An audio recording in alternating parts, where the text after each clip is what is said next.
আসসালামু আলাইকুম। আমি doctor Rashed Hasan, dental remedy, Kushtia.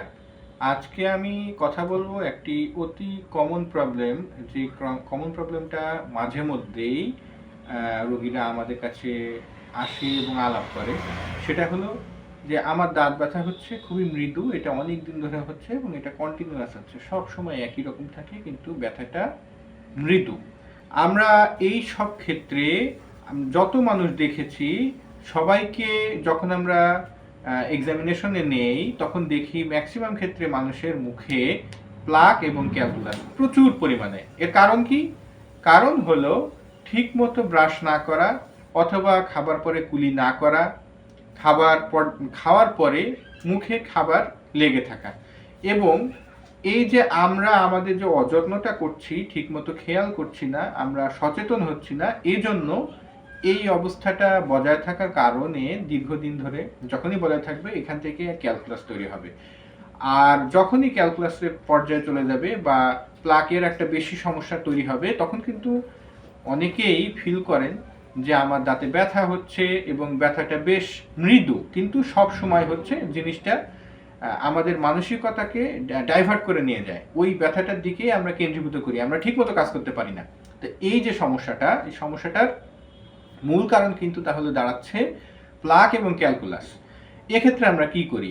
এক্ষেত্রে আমরা যেটা করি, আমাদের কাছে যখন রোগী আসে, আমরা যখন এক্সামিনেশনে দেখি তার জিঞ্জিভাল ক্যালকুলাস আছে অথবা প্লাক, পর্যাপ্ত পরিমাণে প্লাক জমেছে, আমরা তখন পরামর্শ দিই যে আপনি স্কেলিং করুন। স্কেলিং করলে কি হয়? স্কেলিং করলে আমাদের এই যে প্লাক, মুখের যে প্লাক বা এই যে ক্যালকুলাস, এইটা আমরা আলট্রাসনিক ডিভাইস দিয়ে এটা আমরা রিমুভ করি। এটা করতে একটু সময় লাগে, সময় সাপেক্ষ ব্যাপার। অনেকে একটু ভয়ও পায় যে আমি স্কেলিং করব, আমার ব্যথা লাগবে কিনা, রক্ত বেরোবে কিনা। যাদের ক্ষেত্রে প্রবলেমটা অনেক পুরনো, অনেক দিন ধরে এই প্রবলেমটা পুষে রেখেছেন, তাদের ক্ষেত্রে অবশ্যই ব্লিডিং হয়, কিছুটা পেইনও হয়, কারণ আমরা আলট্রাসনিক স্কেলার যখন ইউজ করি, মেশিনটা যখন ইউজ করি, তখন আমাদের সাবজিঞ্জিভালি ঢুকতে হয়, অর্থাৎ আমরা মুসলি, দাঁত এবং মুসলি এই দুটোর মাঝামাঝি যে গ্যাপটা থাকে, সেই গ্যাপে কিন্তু আমাদের ঢুকতে হয়। কিছু কিছু ক্ষেত্রে ব্যথা লাগে, তবে এটা খুব যে ভয়ঙ্কর তা না, এমন কঠিন ব্যাপার না যে আপনি করতে পারবেন না, এটাকে সিম্পলি নিতে হবে। তো আজকে আমি এই বিষয়টা নিয়েই কথা বলতে চাচ্ছিলাম। নিজেকে যত্ন নিতে হবে, তাহলে আপনারা ভালো থাকতে পারবেন। আজকে জাস্ট আমি একটা ছোট্ট ভিডিও আপনাদেরকে দেখাবো কিভাবে স্কেলিং এর এই প্রসিডিওরটা করা হয়।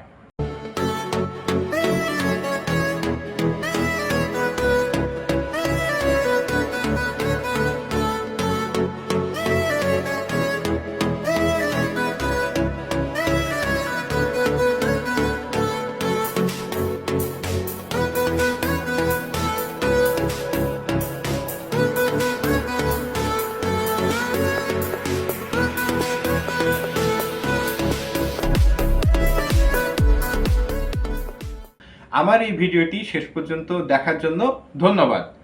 আপনি যদি আমার এই চ্যানেলে নতুন হয়ে থাকেন তাহলে এখনই সাবস্ক্রাইব করুন, আর আমাদের ফেসবুক পেজটিও ফলো করে রাখুন, আর নতুন নতুন ভিডিও পেতে আমাদের সঙ্গেই থাকুন। ধন্যবাদ।